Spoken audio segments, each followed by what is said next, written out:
Hey everyone, today I'll be showing you how to edit text on QWEN 2.5 right from your phone. It's super simple, so let's dive right in. First of all, open your preferred web browser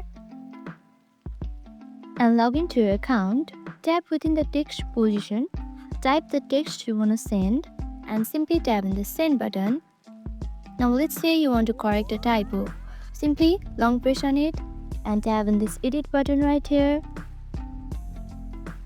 and correct it. After you have corrected your text, simply tap on save. And your message will be saved and you'll be getting reply of that message. It's simple as that.